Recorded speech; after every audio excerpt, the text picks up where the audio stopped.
예, 혹시 이스라엘에 다녀오신 분이 계십니까?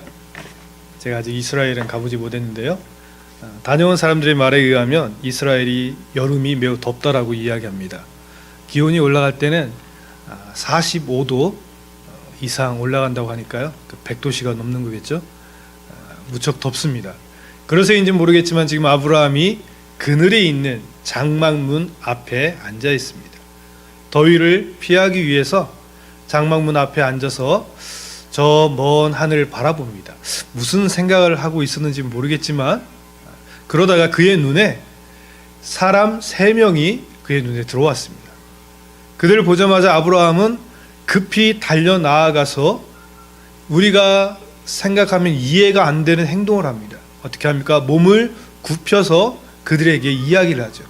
당신들이 나의 집에 왔으니 내가 물을 가져다가 당신들의 발을 씻게 하고 그리고 떡을 조금 가져다가 당신들에게 대접할 수 있게 해주십시오 라고 이야기를 합니다. 아브라함의 나이가 몇 살입니까? 오늘 본문에서 보면 99살이에요. 예전 어르신들의 말에 의하면 시골에 가면 40살만 넘으면은 뒤에 곰방대를 딱 옆에 차고 어슬렁어슬렁 거린다고 그러지 않습니까? 고대 근동 중동 지방에서도 이 당시에는 평균 수명이 이렇게 높지 않았기 때문에 35세만 넘으면은 뛰지 않는다라고 이야기를 하고 있어요. 그런데 99세의 아브라함이 낯선 누군가를 발견하고 그를 바라보면서 급히 뛰어가서 바닥에 엎드려서 우리 집에 들려서 당신의 발을 씻고 그리고 떡을 먹음으로 인해서 당신의 마음을 좀 상쾌하게 하고 난 다음에 돌아가십시오 라고 이야기하죠. 2글자로 이야기한다면 환대를 하고 있다라는 겁니다. 우리 한국 전통도 마을에 들어온 이방인들은 환대를 해줘야만 되지 않습니까? 문을 열어서. 그래서 예전에 아이들이 해가 지는 것도 모르고 열심히 뛰어놀다 보면 누군가가 이야기합니다. 밥 먹어라! 어머님이 부르는데 뒤돌아보니까 우리의 부모님은 직장에서 열심히 일하고 계시기 때문에 집에 가도 아무도 없어요. 그러면 옆에 있는 개똥이 엄마가 야 정훈아 너도 같이 와서 먹어! 라고 이야기하지 않습니까? 요즘은 환대의 정신이 많이 없어졌죠. 자기 집은 오픈하고 들어와서 함께 나눕시다 라는 게 없어졌는데 그렇기 때문에 오늘을 살아가는 우리들이 봤을 때는 이해가 되지 않습니다. 정말로 낯선 누군가예요. 어떻게 보면 스페니시 사람일 수도 있을 것이고 어떻게 보면 흑인일 수도 있을 것이에요. 그들이 지금 내 집 앞을 지나가고 있는데 무더운 여름날입니다. 뙤약볕에 그들의 온몸이 땀으로 흥건하게 젖었습니다. 그들을 바라보면서 아브라함이 이야기합니다. 나로 하여금 물을 조금 가져다가 당신들의 발을 씻기게 하고 떡을 조금 가져다가 당신들의 마음을 상쾌하게 하십시오. 왜냐하면 당신들이 지금 내 집 앞을 지나가고 있기 때문입니다. 이런 아브라함의 초대에 그 3사람이 이야기합니다. 내 말대로 그대로 해라. 그러자 아브라함이 급히 달려가서 장막으로 들어갑니다. 그 안에 사라에게 이야기하죠. 떡을 만들으시오. 그리고는 가축들이 있는 곳으로 달려가서 기름지고 살찐 송아지를 잡아다가 하인들에게 줍니다. 이것으로 맛있는 요리를 하여라. 그리고 본인은 엉긴 젖과 우유를 준비합니다. 나그네에게 이야기하기를 떡 조금을 먹고 당신의 마음을 상쾌하게 하십시오 라고 했는데 지금 하는 아브라함의 행동을 보면 진수성찬을 차리고 있습니다. 떡을 만들고 살찐 송아지를 잡고 엉긴 우유, 치즈를 만들고 그 모든 것을 상수리나무 아래에 다 펼쳐놓고 맛있는 식사를 그들에게 대접하고 있습니다. 낯선 이방인들 3명이 아브라함이 마련한 이 맛있는 음식을 먹고 아브라함에게 이야기합니다. 내 아내 사라가 어디 있느냐? 분명 낯선 이방인인데 아브라함에게 이야기합니다. 내 아내 사라가 어디 있느냐? 아니 외간 남자가 어찌 나의 아내의 이름을 알 수 있습니까? 아브라함이 이야기합니다. 내 아내 사라는 장막 안에 있습니다. 그리고는 그 3명 중 한 명이 아브라함에게 다시 이야기합니다. 10절은 이렇게 말합니다. 그가 이르시되, 그들이 아닌 그가 말합니다. 그가 이르시되 내년 이맘때 내가 반드시 내게로, 아브라함 너에게로 돌아오르니 너의 아내 사라에게 아들이 있을 것이다. 음식을 대접받고 외간 남자가 자신의 아내의 이름을 아는 것도 이상한데, 그리고 아브라함이 현재 몇 살입니까? 99세. 아무리 동안이라고 해도 낯선 사람이 아브라함을 보았을 때는 분명 늙은이일 것입니다. 그런데 그 늙은이를 향해 그가 이야기합니다. 너 내년 이맘때에 늦둥이를 낳고 네가 그 아들의 재롱을 보고 있을 것이다. 장막 안에서 낯선 사람과 남편 아브라함의 대화를 듣고 있던 사라가 속으로 웃습니다. 왜 그렇습니까? 11절은 이렇게 말합니다. 아브라함과 사라는 나이가 많아 늙었고 사라에게는 여성의 생리가 끊어졌느니라. 사라가 속으로 이야기하죠. 나는 늙었고 남편도 늙었는데 어떻게 우리가 자녀를 얻을 수 있단 말이냐. 그러자 갑자기 그 사람이 이야기합니다. 본문에서는 그 사람을 여호와라고 이야기합니다. 여호와께서 아브라함에게 말씀하십니다. 아브라함이 대접한 낯선 이방인들 가운데 한 분이 하나님이시라고 저자가 밝히고 있습니다. 그리고 말합니다. 사라가 왜 웃느냐? 늙은 자가 어찌 아들을 낳을 것인가? 사라가 말하며 웃고 있구나. 그리고 다시 한번 아브라함에게 이야기합니다. 여호와께 능하지 못한 일이 있겠느냐? 기한이 이를 때 내가 내게로 돌아오리니 사라에게 아들이 있으리라. 다시 말씀하십니다. 보십시오. 하나님께서 사라에게 이야기합니다. 너 웃었지? 사라가 이야기합니다. 마음속에 두려워하며 아니요, 저는 웃지 않았습니다. 그러자 본문에 보니까 다시 하나님께서 15절에 이야기합니다. 너 웃었어? 여기까지가 우리가 읽은 본문의 내용입니다. 누군가는 사라의 웃음을 보며 오늘 본문의 말씀처럼 능하신 하나님을 믿지 못하는 불신앙이라고 말하기도 합니다.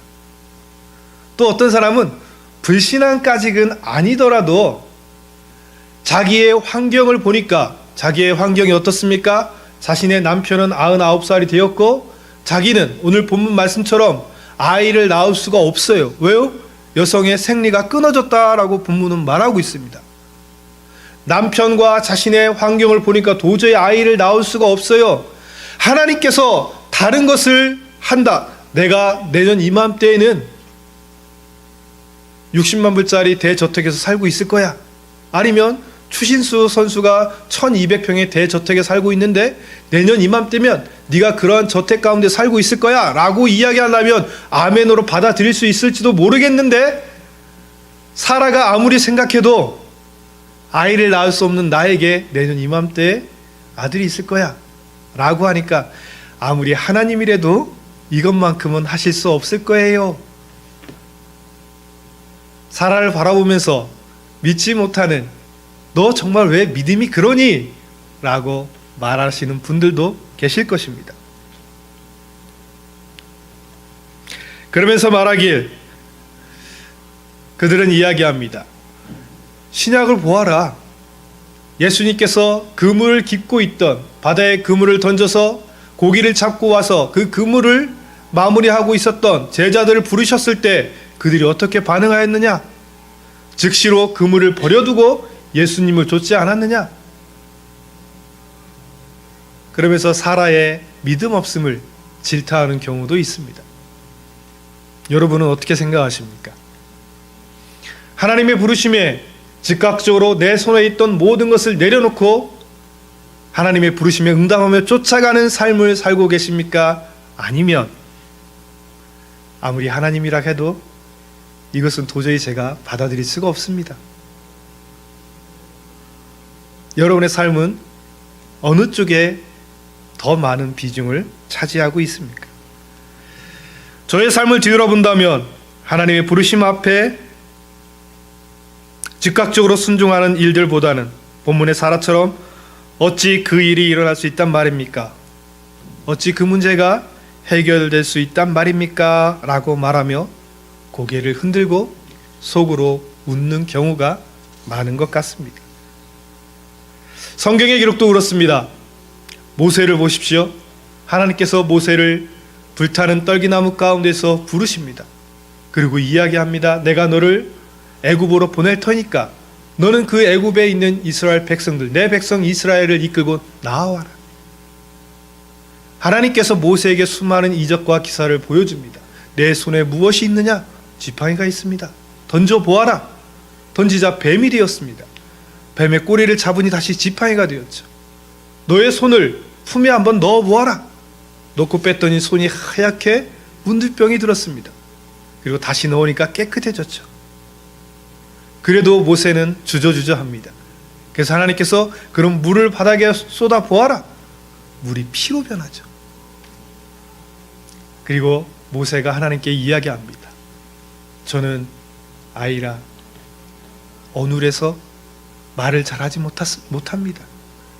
나를 보내지 말고 다른 사람을 보내십시오. 그러자 하나님께서 말씀하시죠. 말 잘하는데 형 아론이 있지 않느냐. 사사시대를 보면 기드온이 나옵니다. 아람 사람들이 두려워서 포도주 틀에서 곡식을 빻았던 기드온. 하나님께서 그에게 이 전쟁을 하라고 이야기하자 하나님 앞에 기도하지 않습니까? 온 지면은 마르고 이 털만 물기가 있게 해주십시오. 그렇게 됐습니다. 또 기도합니다. 이번엔 그 반대로 해주십시오. 그래도 기드온이 전체에 나아가지 않습니다. 결국 야 그러면 네가 한번 적군에 한번 가봐. 적 진지로 갔을 때 그들이 대화합니다. 떡 한 덩어리가 우리의 장막을 무너뜨리더라. 그 이야기를 듣고서야 기드온이 하나님을 신뢰하며 전투에 참여할 수 있게 되었습니다.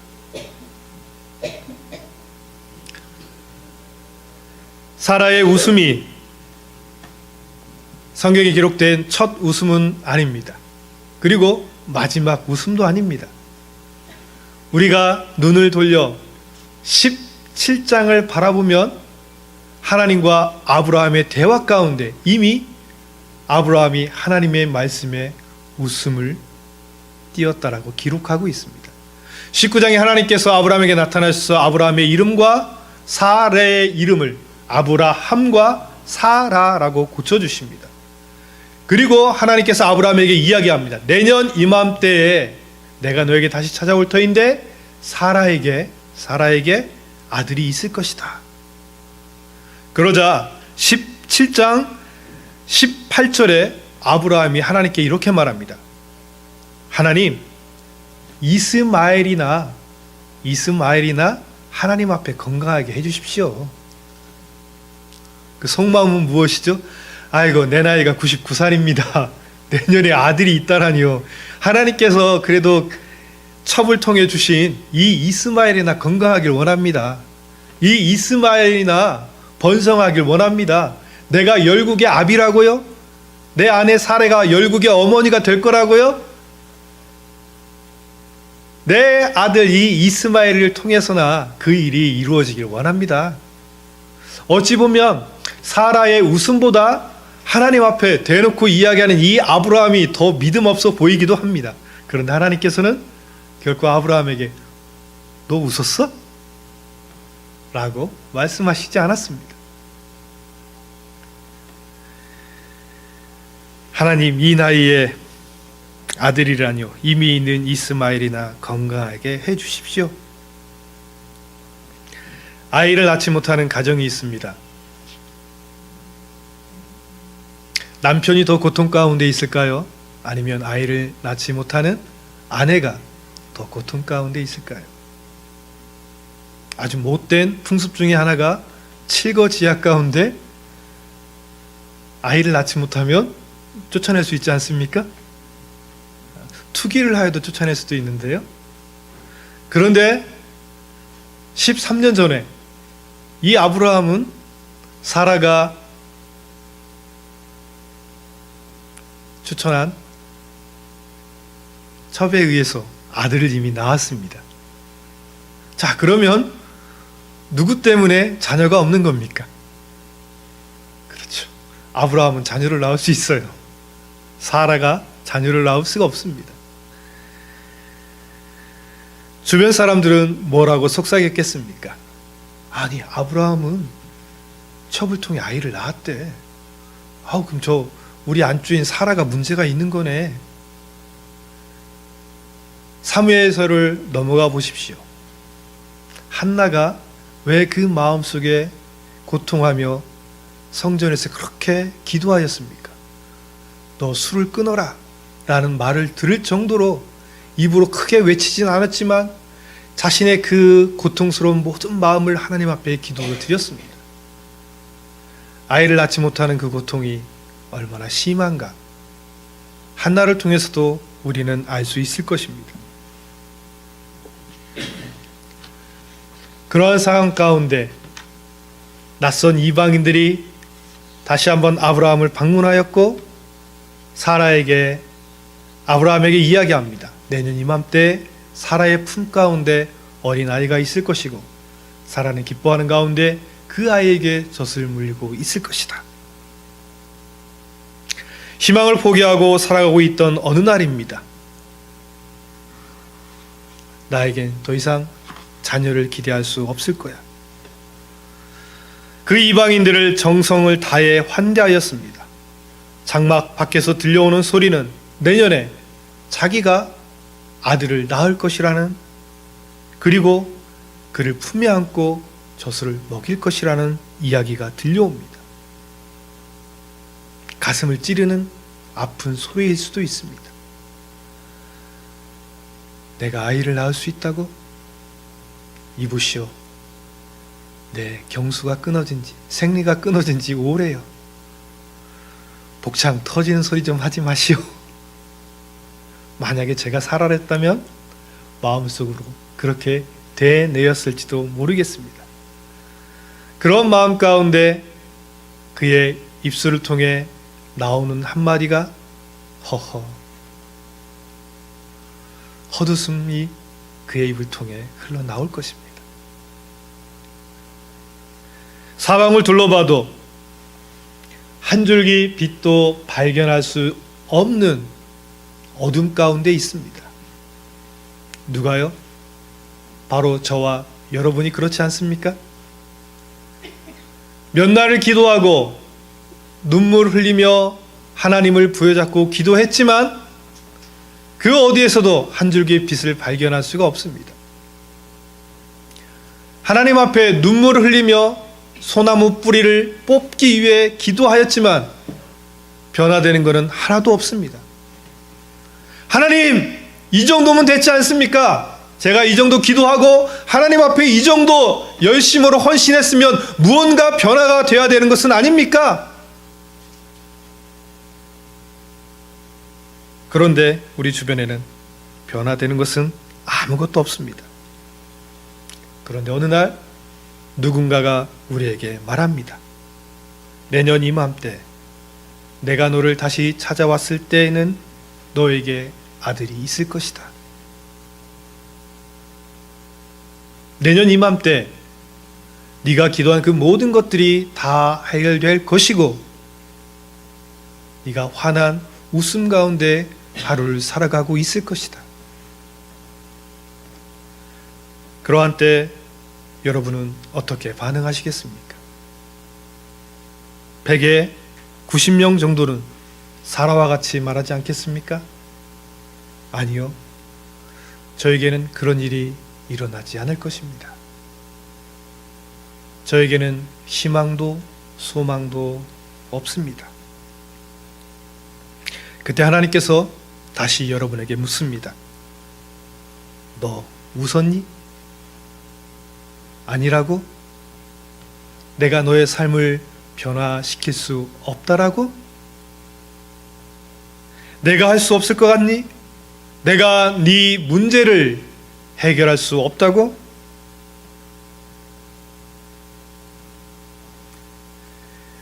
대림절은 말 그대로 기다리는 날입니다.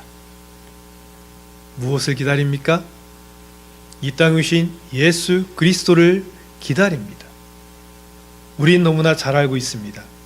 4주 후면은 성탄절, 예수님이 오신 날을 우리가 맞이하게 됩니다. 그러나 대림절은 또 다른 기다림이 있습니다. 어떠한 기다림입니까? 다시 오실 예수 그리스도를 기다립니다. 대림절 5개의 초가 준비되어 있습니다. 매주 하나씩 불을 밝히고 마지막 성탄절에는 저 하얀 가운데 있는 예수 그리스도를 상징하는 초에 불을 붙입니다. 첫 번째 초의 상징은 희망과 소망의 촛불입니다. 저와 여러분에게 희망이 있습니까? 소망이 있습니까? 어느 날 불현듯 하나님께서 우리에게 찾아오셔서 너에게 아들이 있을 것이다 라고 말씀하실 수도 있을 것입니다. 이 기다림의 절기에 그렇게 기도하고 눈물 흘려도 변화되지 않는 우리의 삶 가운데 도대체 우리에겐 희망이 있습니까? 내 문제가 해결받을 수 있습니까? 주변을 둘러보아도 한 줄기 빛도 찾아볼 수 없는 이러한 때 왜 하나님께서 나에게 이러한 삶을 허락해 주셨는지, 그 이해할 수 없는 하나님을 이해하기 위해 우리가 묵상하는 시간을 가졌으면 좋겠습니다. 하나님께서 그러면 다시 여러분에게 질문하실 수도 있습니다. 너 웃었니? 내가 네 문제를 해결할 수 있을 것 같아? 아니요. 하나님은 하실 수 없을 것 같아요. 다시 하나님이 묻습니다. 정말 그렇게 생각하니? 오늘 본문은 하나님의 이 말씀으로 끝을 맺었습니다. 더 이상 사라가 질문하지 않습니다. 왜일까요? 저는 이렇게 생각합니다.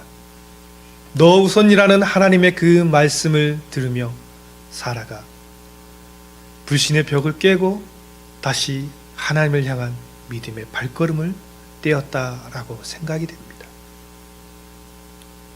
C.S. 루이스가 나니아 연대기를 만들었습니다. 영화화가 됐죠? 나니아 연대기 가운데 이런 대사가 나옵니다. 아무리 혹독한, 아무리 추운 겨울이라 할지라도 크리스마스가 있는 한 나는 견딜 수 있습니다.